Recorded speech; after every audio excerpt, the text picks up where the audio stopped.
Hello, and welcome to Thursday's TV2 Flashcast Sports. I'm Jon Reisdorf. Kent's streak against MAC teams started against BG last year, and this season, on this field, Kent could win their first MAC East and punch their ticket to the MAC Championship.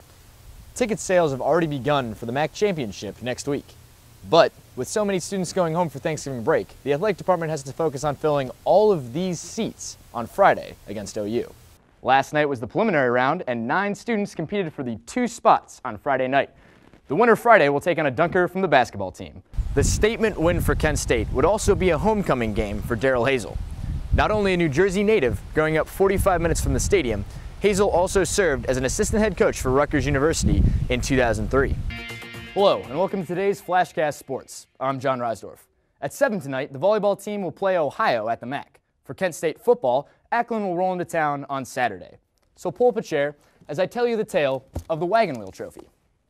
Our story begins in the year 1870, when John Buchtel was searching for a new university. During his journey, his wagon made a loud thud. His horses kept going, leaving a wheel in the mud. Off to found Akron, Buchtel then went, not caring about what he had left in Kent. So Raymond Manchester, the dean of KSU, found the wheel there in 1902. The school's football teams were beginning to thrive. Manchester had an idea in 1945. Why not paint the wheel blue and gold and make it a trophy for the winner to hold? The first 9 games all went to the Flashes, as every season they kicked the Akron Zips tails. From 97 to 02, the Zips won 6 straight, but the last 2 seasons have been wins for Kent State. Overall, the Flashes lead 21-19, along with 1 tie between the 2 teams. They both will meet soon at Dick Stadium to play and write a new chapter at 2 Saturday. Late in the first quarter, Trevon Chapman's going to drop back for Roosevelt, and he's going to heave up a deep ball, and it's actually going to be picked off by Dorian Williams, number 3 for Streetsboro. Dorian and Chapman are 2 of the best players in the conference, and there they hook up an interception. Not the way Trayvon wanted to get the game going. But Dorian's going to capitalize on it. On the next play, he's going to bounce this run outside, outrun all of the Rough Riders, and take the ball 66 yards all the way to the house. It's quite a swing of things right there in the first quarter. You get a pick, you run the ball 66 yards, and on the Roosevelt Rough Riders' next possession, you actually also tackle the quarterback. Dorian Williams came out firing at the beginning of the game, but the next possession would not do anything, and Roosevelt would hit Luther Fortston for a 64-yard touchdown catch right there. He takes that ball into the end zone. It's 7-6 after they cannot convert the extra point. The quarterback's actually going to throw a 88-yard pick 6 to Brandon Groh. He takes that ball all the way back, even though they were knocking on the door, and that is a huge swing. Again, the 2-point conversion not successful. 12-7 for the Roosevelt Rough Riders.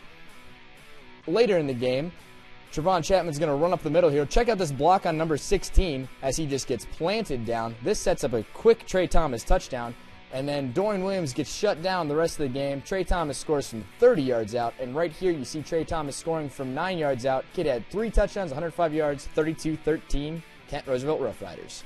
Everybody's favorite TV couple, well, sort of. It's John and Michelle. They'll join me in our debate segment of the show, Running the Point on Sports Corner after the break. He should be going to New York, let's be real. He should be getting an invite for the Heisman. Jordan Lynch is phenomenal this year. And the numbers he's been putting up, I mean, albeit against MAC defenses, has been, out of the roof. I'm also going to say, we're going to use the transitive property for a minute. We took it to Rutgers, wrecked Rutgers at their place, right? Rutgers lost to Pitt over the weekend in, an embarrassing fashion, and Pitt took Notre Dame to triple overtime. So logic would hold that we might be able to give Notre Dame a game. In the end, 21,000 fans came out to watch the Golden Flashes take on Ball State. And as long as Kent State keeps playing competitive football and putting up offensive numbers like they have been the last couple of weeks, you can expect to see 15,000 fans here for every home game as we finish out the season. Still to come on Sports Corner, I sit with our debaters John and Michelle in Running the Point. Plus, someone decides to stick around, and we have a lot more Sports Corner after the break. See him there off the couch, ready to go. Coach Hazel talked about at his press conference today. It's a different environment in a dome. You dehydrate quick. The air is a little thinner. It's a little bit more dry. So it'll be an interesting adjustment to see Kent get there. And if we can get to Jordan Lynch, that'll be a big upset for us. But with the 3.33 GPA and the ability to study a place like this, the Athletic Academic Resource Center, how is it that Drew Archer found himself academically ineligible for last year's season? That's all I have for your Flashcast Sports. I'm Jon Reisdorf.